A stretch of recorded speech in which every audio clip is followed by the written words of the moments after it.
partial equilibrium and general equilibrium analysis. Partial equilibrium model was developed by Alfred Marshall. In partial equilibrium analysis, we concentrate on a single market in isolation from the rest of the world. Partial equilibrium analysis developed by Alfred Marshall. Partial equilibrium analysis we concentrate on a single market. മറ്റ് മാർക്കറ്റിൽ നിന്നും മാറ്റി നിർത്തിക്കൊണ്ട് വേർപെടുത്തിക്കൊണ്ട് അതിനെ isolate ചെയ്തുകൊണ്ടാണ് ആ മാർക്കറ്റിനെ കുറിച്ച് പഠിക്കുക. We analyze in detail a particular market or a set of markets, neglecting everything else. ഇവിടെ നമ്മൾ ഒരു മാർക്കറ്റിനെ കുറിച്ച് വളരെ വിശദമായി പഠിക്കും, അല്ലെങ്കിൽ ഒരു കൂട്ടം മാർക്കറ്റിനെ കുറിച്ച് ബാക്കിയുള്ള എല്ലാത്തിനെയും മാറ്റി നിർത്തിക്കൊണ്ട്. For example, when we want to study the market for wheat in detail, ഉദാഹരണത്തിന് ഗോതമ്പ് മാർക്കറ്റിനെ കുറിച്ച് നമുക്ക് പഠിക്കണം ആഗ്രഹിക്കുക കരുതുക. We do not bother about other markets in the economy. മറ്റു മാർക്കറ്റിനെ കുറിച്ച് നമ്മൾ ബോധർ ചെയ്യില്ല, കേവലം വീറ്റ് മാർക്കറ്റിനെ കുറിച്ച് മാത്രം പഠിക്കും. Such an analysis is based on the ceteris paribus assumption. ഇവിടെ നമ്മൾ ഉപയോഗിക്കുന്ന അസംഷൻ എന്താണ്? മറ്റു കാര്യങ്ങളിൽ മാറ്റമില്ല എന്നുള്ള ceteris paribus assumption ആണ് ഉപയോഗിക്കുക. It can be said that the partial equilibrium approach deals with each market independently without considering the effects of changes of other markets on the concerned markets. ഇവിടെ നമുക്കറിയാം partial equilibrium അപ്രോച്ചിൽ നമ്മൾ ഒരു മാർക്കറ്റിനെ കുറിച്ചാണ് സ്വതന്ത്രമായാണ് ചിന്തിക്കുന്നത്, പഠിക്കുന്നത്. മറ്റ് മാർക്കറ്റിൽ ഉണ്ടാക്കുന്ന ഇഫക്റ്റുകളെ കുറിച്ചും സ്വാധീനത്തെ കുറിച്ചും നമ്മൾ ഗൗനിക്കുന്നതേയില്ല.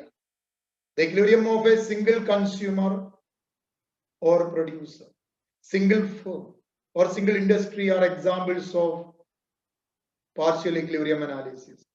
ഒരു കൺസ്യൂമറിന്റെ equilibrium, അല്ലെങ്കിൽ ഒരു പ്രൊഡ്യൂസറിന്റെ equilibrium, ഒരു ഫേമിന്റെ equilibrium, അതുമല്ലെങ്കിൽ ഒരു ഇൻഡസ്ട്രിയുടെ equilibrium എന്നതിന് ഉദാഹരണമാണ് partial equilibrium analysis ഉദാഹരണമാണ്.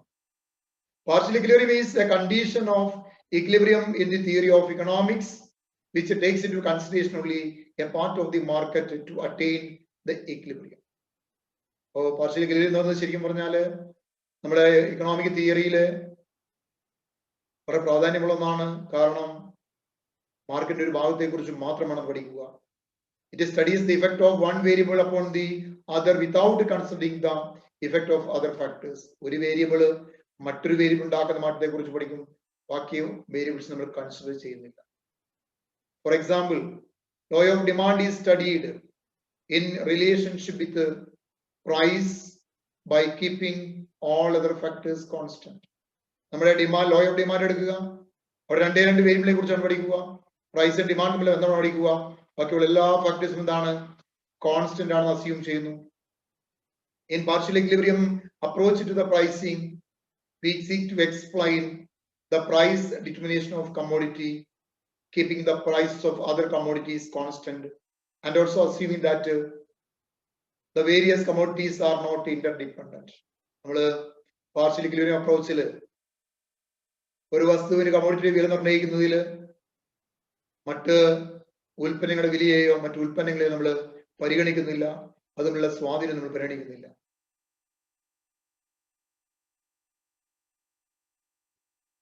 Thus, in Marshallian explanation of pricing under perfect competition, demand function for a commodity is drawn with the assumption that prices of other commodities, taste, and income of the consumers remain constant. Marshallian theory വരികയാണെങ്കിൽ, perfect competitionലെ ആ തിയറിയിൽ വരികയാണെങ്കിൽ നമ്മൾ ഡിമാൻഡുകൾ derive ചെയ്യുന്നത് മറ്റ് ഡിമാൻഡിനെ സ്വാധീനിക്കുന്ന വിലയൊഴികെയുള്ള മറ്റൊരു ഘടകങ്ങളിൽ മാറ്റമില്ല എന്ന് അസ്യൂം ചെയ്തുകൊണ്ട്.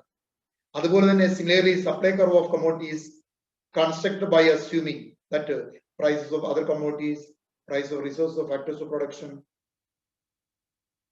remain the same. അതുപോലെ സപ്ലൈ കർവ് ഡിറൈവ് ചെയ്യുന്ന അസംഷൻ എന്താണ്? സപ്ലൈയെ സ്വാധീനിക്കുന്ന വിലയൊഴികെ മറ്റ് ഘടകങ്ങളൊന്നും മാറ്റമില്ല. ഇത് പാർഷ്യൽ ഇക്വിലിബ്രിയം അപ്രോച്ചിന്റെ പ്രത്യേകത.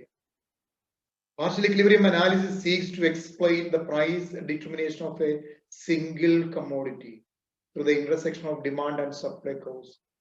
If the price of other goods, resources, price of factors of production remain the same. So partial equilibrium analysis നമ്മൾ ചെയ്യുന്നത് ഒരു സിംഗിൾ കമ്മോഡിറ്റിയുടെ പ്രൈസ് ഡിറ്റർമിനേഷൻ എടുക്കുന്നതിന് വേണ്ടിയാണ്. അതിന്റെ ഡിമാൻഡ് സപ്ലൈ കർവ് മാത്രം എടുക്കുക, അതിന്റെ പ്രൈസും ഒക്കെ എല്ലാ ഘടകങ്ങളും എന്താണ്, യാതൊരു മാറ്റവും ഇല്ല നമ്മൾ കരുതിക്കൊണ്ടിരിക്കും. നെക്സ്റ്റ് ജനറൽ ഇക്വിലിബ്രിയം അനാലിസിസ് ആണ്. General equilibrium analysis was model developed by Leon Walras. Leon Walras ആണ് അത് ഡെവലപ്പ് ചെയ്തത്. In this analysis, we analyze simultaneously all the markets in the economy. ഒരേ സമയം എല്ലാ മാർക്കറ്റിനെയും ഒരുമിച്ചെടുത്തുകൊണ്ട് അവിടെ പോവാം.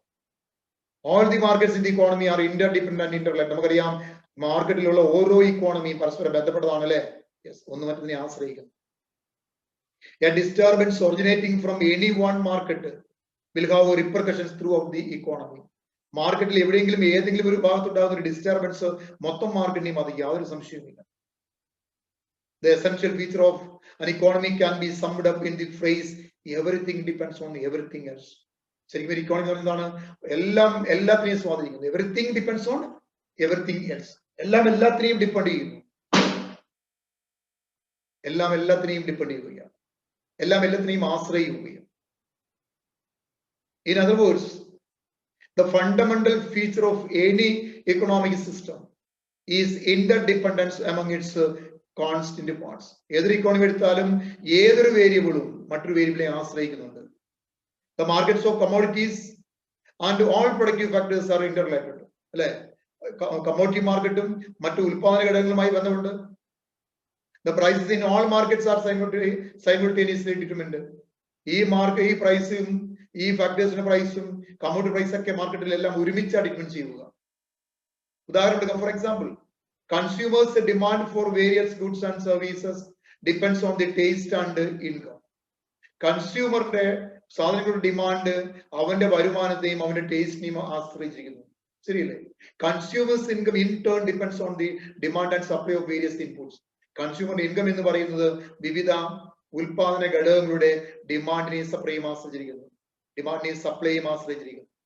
The demand for a factor of inputs by firms depends not only on the size of technology but also on the demand for final goods by the producer.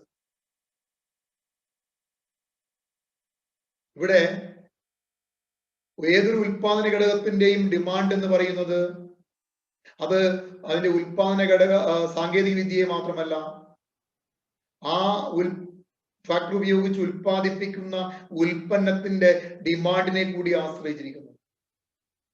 ഇനി വീണ്ടും the demand for these goods depends upon consumers' income. ഇനി ഈ സാധന demand എന്തിനെ ആശ്രയിക്കുന്നു? കൺസ്യൂമറിന്റെ ഇൻകത്തെ ആശ്രയിക്കുന്നു. കൺസ്യൂമറിന്റെ income എന്തിനെ ആശ്രയിക്കുന്നു? Depends on the demand for the factors of production. ഉൽപാദന ഘടകങ്ങളുടെ ഡിമാൻഡിനെ ആശ്രയിക്കുന്നു. കാരണം കൺസ്യൂമേഴ്സിന് വരുമാനം ലഭിക്കുന്ന അവരുടെ കൈവശമുള്ള ഉൽപാദന ഘടകങ്ങൾ വാടക കൊടുക്കുമ്പോൾ. Thus, change in one market affects the other markets, which in turn affects the original market. ഒരു മാർക്കറ്റിൽ ഉണ്ടായ മാറ്റം മറ്റൊരു മാർക്കറ്റിൽ മാറ്റം ഉണ്ടാക്കും. ആ മാറ്റം ആദ്യ മാർക്കറ്റിൽ വീണ്ടും മാറ്റം ഉണ്ടാക്കും. Thus, general equilibrium analysis seeks to determine the equilibrium in an economy by recognizing the factor of interconnections and interdependence among the different products and factor markets. അതുകൊണ്ട് general equilibrium analysis എന്താണ്? ഇക്കോണമിയിലെ പരസ്പര ആശ്രയത്വവും പരസ്പര ഇടപെടലുകളും പരസ്പര ഇൻഫ്ലുവൻസും ഒക്കെ മനസ്സിലാക്കിക്കൊണ്ടാണ് സ്വാഭാവികമായി ഇക്വിലിബ്രിയം ഡിറ്റർമിൻ ചെയ്യുക. അപ്പൊ ജനറൽ ഇക്വിലിബ്രിയം അനാലിസിസിൽ ഈ ഇക്കോണമിയിലുള്ള പൂർണ്ണമായിട്ടുള്ള മാറ്റങ്ങളെയും പരസ്പര ബന്ധങ്ങളെയും പരസ്പര സ്വാധീനങ്ങളെയും ഒക്കെ പരിഗണിച്ചുകൊണ്ടാണ് ഇക്വിലിബ്രിയം ഡിറ്റർമിൻ ചെയ്യുക. ഇതാണ് പാർഷ്യൽ ഇക്വിലിബ്രിയവും ജനറൽ ഇക്വിലിബ്രിയവും തമ്മിലുള്ള പ്രധാനപ്പെട്ട അന്തരം എന്ന് പറയുന്നത്. Okay, thank you.